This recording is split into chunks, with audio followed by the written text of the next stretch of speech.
Bon, c'est toi qui nous rapporte les tendances du monde entier. Oui, parce que on l'a vu, on va parler du Web 3.0, mais il y a beaucoup de personnes qui ne savent pas où on en est, c'est quoi. On parle beaucoup plus du milieu artistique, des cryptos punk, mais il faut savoir que le retail s'est emparé depuis un an des NFT, du Web 3, et on va peut-être faire un petit tour d'horizon. Bon, bien sûr, on a des très bons exemples en France, mais je crois qu'on les aura ensuite. On va les avoir. Donc on va être un peu plus, on va dire, à travers le monde. Bon, Web 3, un petit rappel quand même, parce que, le Web 1, on l'a tous connu, c'était les années 97, c'était une page, vous y allez dessus, mais il n'y avait pas d'interaction. Mais vous aviez vous vous souvenez, le petit bip-bip du 56K. Donc ça, c'était le premier Web. Après, on a le Web 2, généré par les GAFAM, les Facebook, où vous pouviez écrire, interagir, sauf que les données sont préemptées par ces géants du net ou autres. Et comme on vous dit quand un service est gratuit, c'est vous la donnée.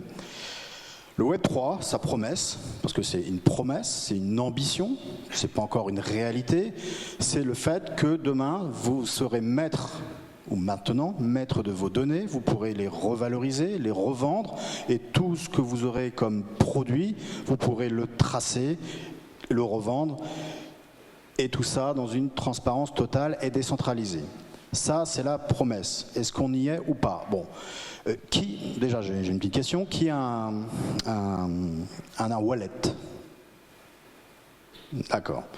Donc déjà, sur le wallet, il faut savoir que le principal, le plus connu, qui est sur Ethereum, c'est MetaMask. D'accord? Je parle de décentralisation, de liberté, etc. Il faut savoir que MetaMask a été créé par Consensus. Et qui est derrière Consensus? Pas vous faire flipper, c'est Goldman Sachs. Donc vous voyez, il y a un autre, Andreessen Horowitz, qui est un des plus grands fonds d'investissement, a investi plus de 4 milliards dans le Web 3, et lui, c'est un des plus grands lobbyistes pour changer la régulation sur le Web 3. Donc voilà, c'est une petite parenthèse, mais c'est pour montrer que la promesse, elle est très belle, mais on n'y est pas encore.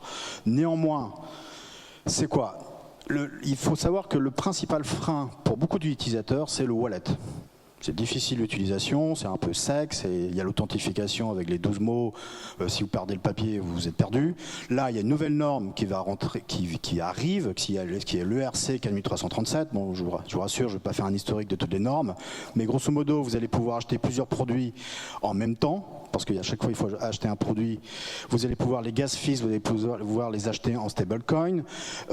L'authentification sera multiple, donc il commence à se démocratiser pour le grand public. Mais on n'en parle pas beaucoup, mais je pense que le principal frein, c'est le wallet pour l'instant, parce qu'on parle d'OpenSea, MetaMask, etc. Mais pour beaucoup de personnes, c'est complètement inaudible. Alors, un NFT, personne ne sait ce que c'est, d'après OpinionWay.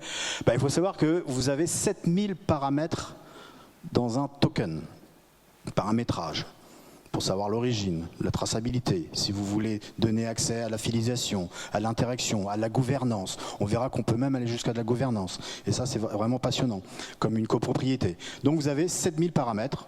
Donc ce token, on l'appelle maintenant token access, token eligible.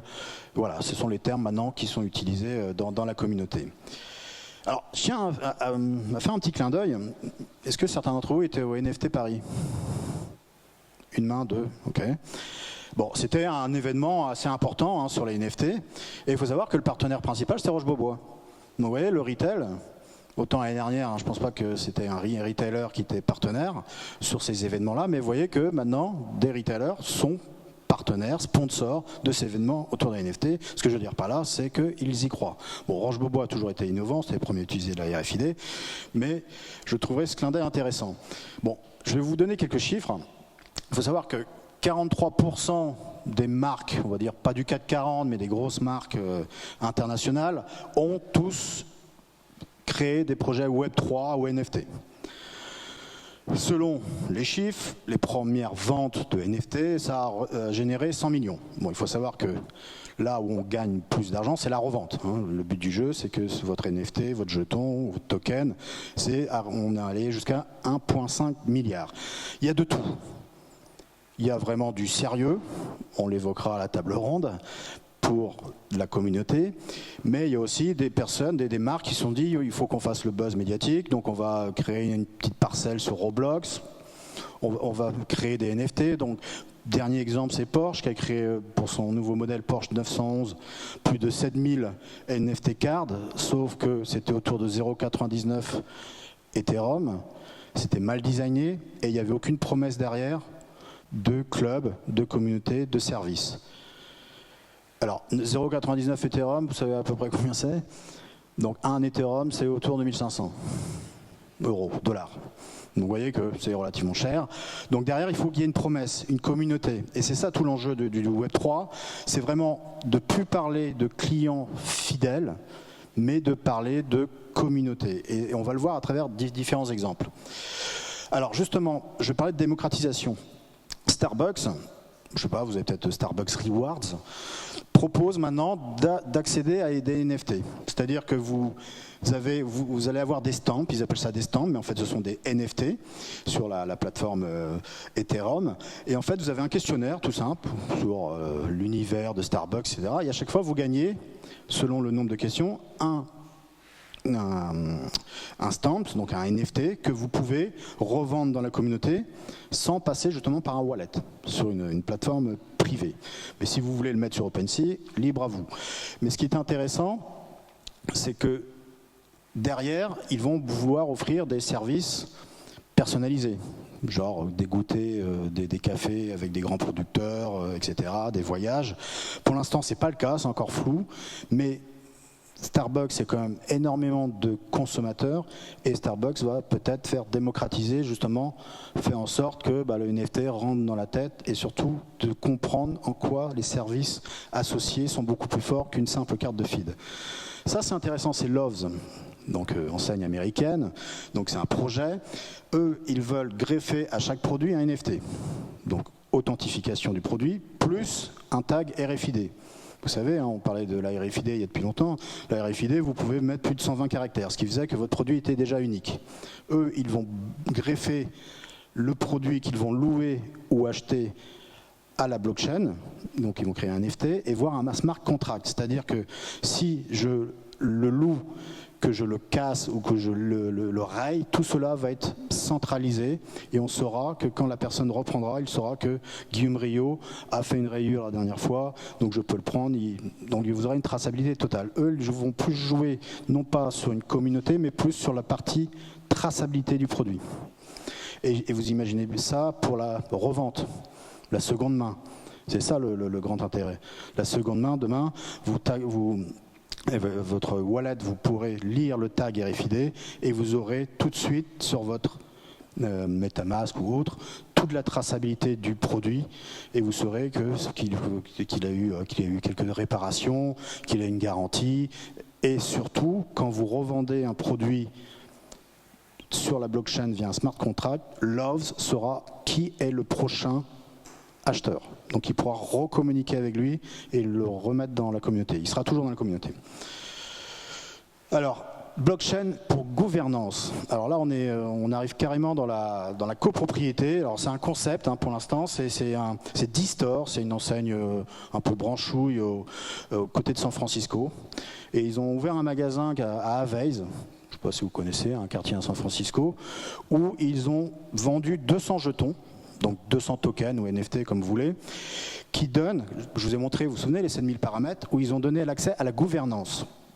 C'est-à-dire que ces 200 personnes, ils ont pris spécialement 100 personnes autour dans la zone de chalandise qui vont décider de toute la politique du magasin. Si on change le merchandising, si on change la publicité, est-ce qu'on change les vêtements par rapport aux clients, etc. etc. Donc ils vont donner le pouvoir aux consommateurs. Donc c'est une première expérience, on va voir ce que ça donne. Bon, c'est une enseigne, c'est 20 mètres carrés, c'est pas non plus un grand hyper, mais vous voyez qu'on peut aussi créer une communauté au-delà de la fidélisation, mais dans la gouvernance. Et ça, c'est relativement passionnant. Vous avez aussi dans le vin, donc là c'est français, donc ça s'appelle Wine Bottle Club.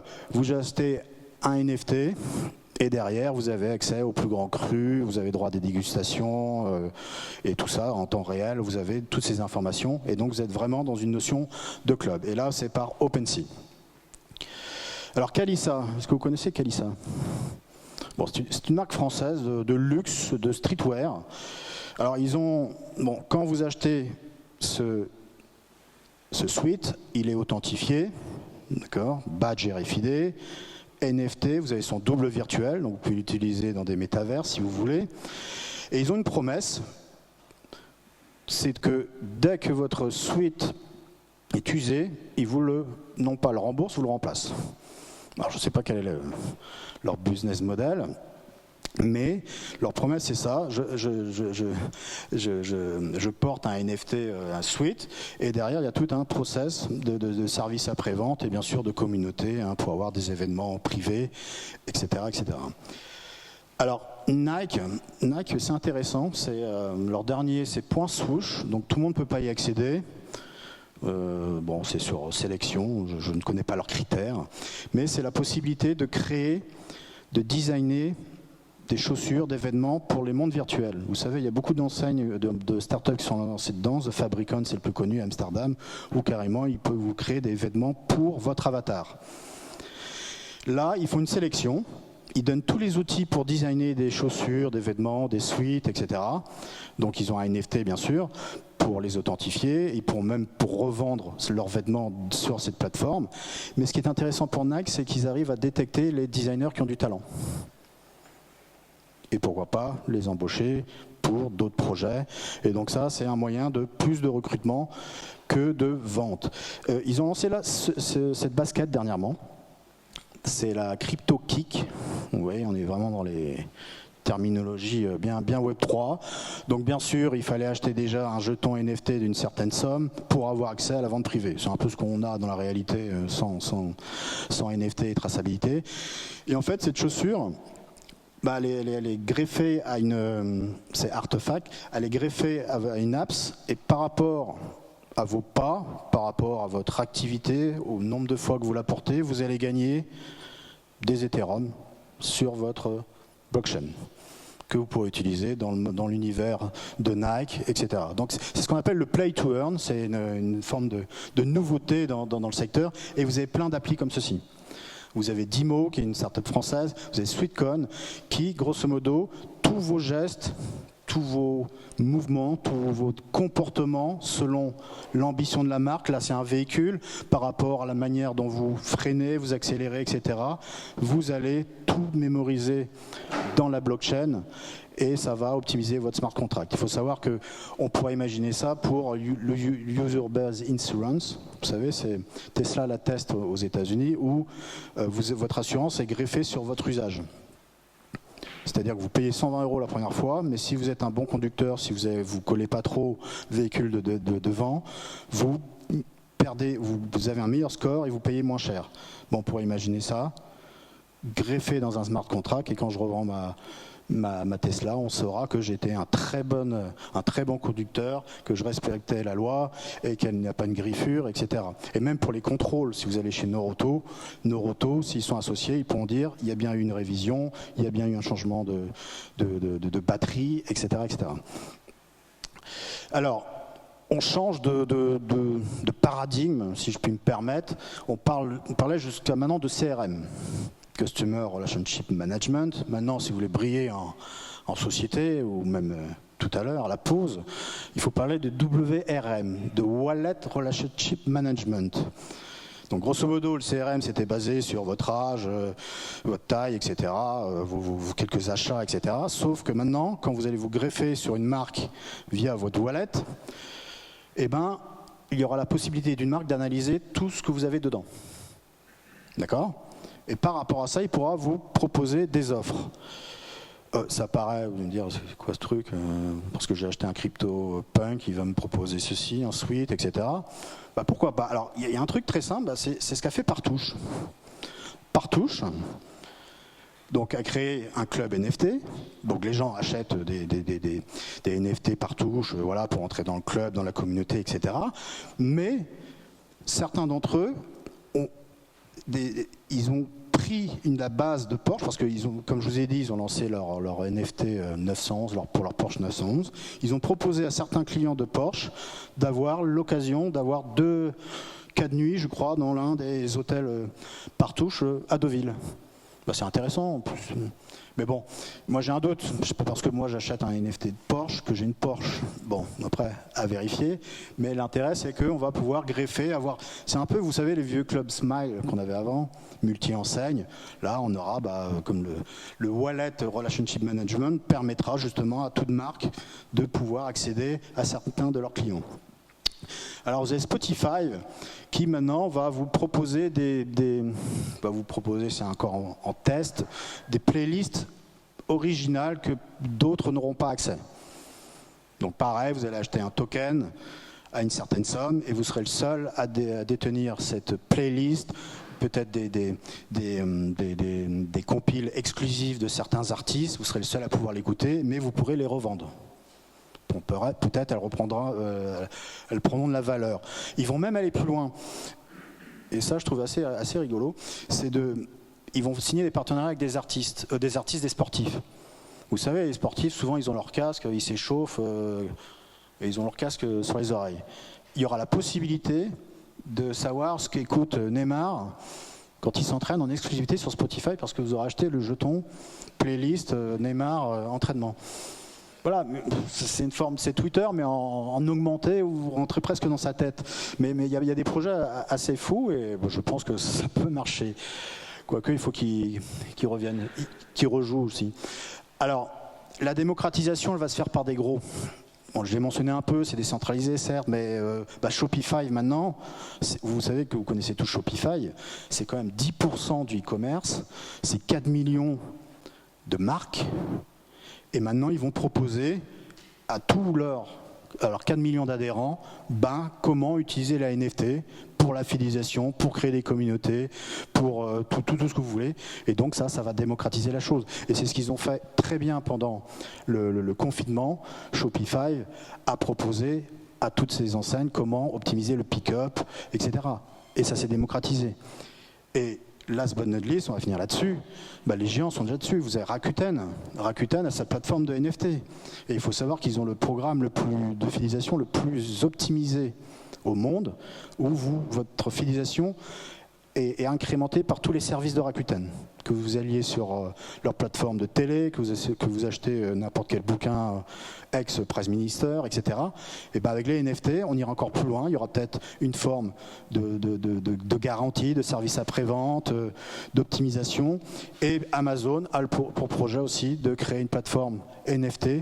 Donc vous voyez, est-ce que la démocratisation va passer par le wallet, ou est-ce que c'est Amazon qui va créer le wallet? Mais dans ce cas-là, on quitte un peu ce monde idéal de décentralisation, et ça, c'est un des grands débats. Et je pense qu'on pourra faire un update dans un an. Merci.